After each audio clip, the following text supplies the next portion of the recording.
All right, salesperson, I got news for you. You're not just selling a product. That's not your only job. All the while, you are charged with replenishing positive energy. And if you're not doing that, you certainly should be. Let's get into it on today's episode of The Buyer's Mind.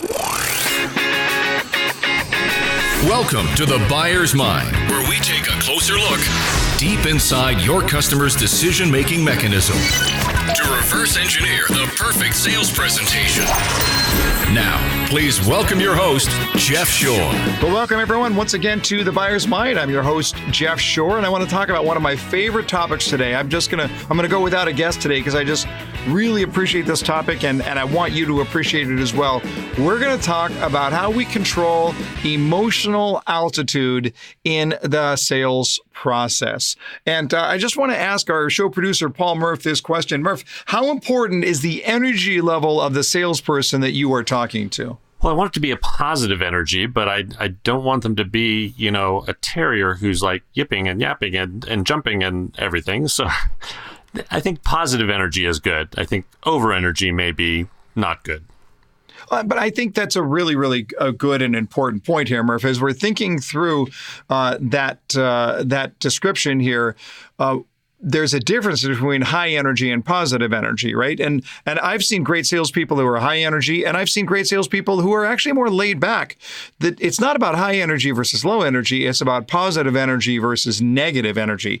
That's really the issue that we are talking about here. It's the degree of positive energy that we can show with our customers. And the reason that energy is so critical is that the energy level, the positive energy that we bring into the conversation helps the customer to become fully engaged emotionally. And today we're going to talk about the idea of emotional altitude. And let me just give you a description, a little picture of what that looks like. So if you're thinking about yourself when you're thinking about buying a product, let's suppose that you're doing a little car shopping, okay? As you're going through that process of car shopping, first of all, there's the emotion tied to your previous car, the car that you're thinking about getting rid of. It's probably a negative emotion. There's something about that car that you're not loving. There's something about the car that's not suiting your needs anymore. There's a dissatisfaction about the car. Maybe you just parked in the wrong space and got totaled while you weren't in it. But there's something going on that's tied to that emotionally. And then you're thinking about the emotion of daydreaming about what the perfect car might look like. You're thinking even as you're driving down the road and you're saying, oh yeah, I love that car as it drives by. Or you're thinking about the idea of going online and you're shopping for a car and you're looking at colors and all of the different features. Then you're actually going to talk to a salesperson at some point. And on the one hand, talking to a salesperson might drive the emotional altitude down, but test driving might drive it up. And then the next day, you're still thinking about it, but you got work going on and there's hassles, and those are going to take your emotional altitude down again. So you get the idea here that the customer's emotional altitude is on something of a roller coaster, that the emotion is constantly going up and down. But make no mistake about it. People buy when that emotion is fully engaged. And the further removed they get from that strong positive emotion, the harder it is to make a decision. And that's why for you as a sales professional, you are charged with monitoring, with maintaining, and with controlling the emotional altitude. Now, I'll give you one problem that a lot of salespeople have, and that is what happens in the demonstration. Too often it is boring, it's full of features and statistics and performance ratings and warranty, and it is void of emotional energy. We see that happen all the time. So what happens now?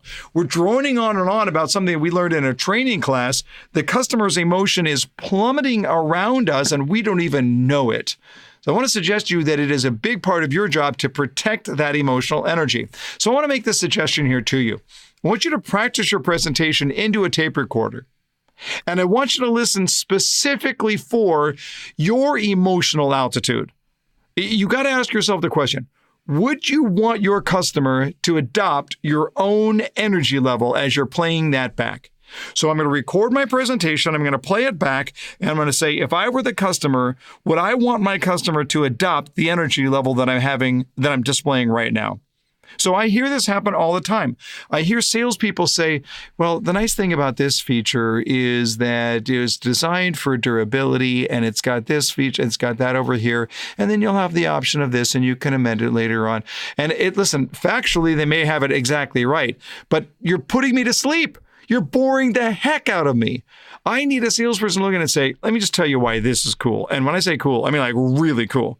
I need to hear the enthusiasm. I need to hear the engagement. I need to hear the emotional endorsement of the salesperson. You need to understand this, that emotional altitude is transferred from salesperson to customer. I eavesdropped on a conversation not that long ago where when the customer came in, they were like, hey, how you doing? Hey, let's have some fun. And 5 minutes later, that conversation was down in the dumps. And you know why? Because the customer was following the negative energy of the salesperson. The salesperson was so negative on their energy that the customer mirrored that. And they mirror the positive as well. So I want to encourage you here. Pull out your tape recorder. Use the voice memo feature on your smartphone. Just lay it down, a little bit of your presentation, play it back and ask the question, would I want my customer to adopt the energy level that I have right now? When you protect that emotional altitude, when you drive it strongly throughout the entire presentation, boy, that is when you make a difference. That's when you make it easy for your customer to buy. That's when you change their world.